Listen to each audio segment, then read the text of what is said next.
minutes. I thank the gentleman for yielding. I'd particularly like to thank my colleagues, Representative Towns and Issa, for expediting the floor consideration of this resolution because it is very time sensitive.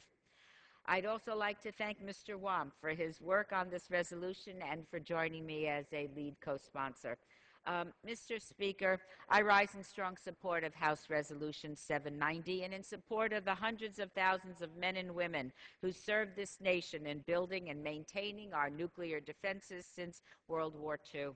In my home state of Nevada, we have thousands and thousands of our fellow citizens who have worked at the Nevada test site, the essential Nevada test site, and put themselves at great risk to make sure America had a first-rate nuclear weapons program.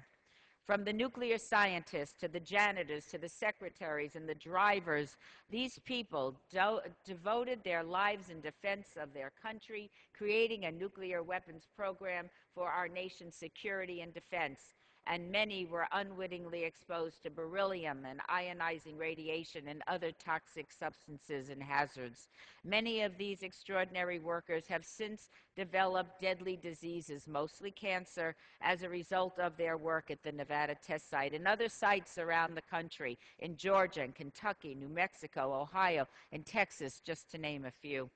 And so we stand here today to honor these heroes and to call upon our fellow Americans to do so as well.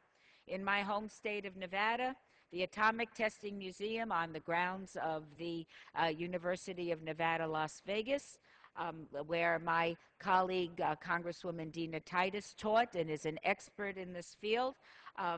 We will host an event at the Atomic Testing Museum on October 30th, this Friday, to honor and remember those who sacrificed in order to protect our great nation.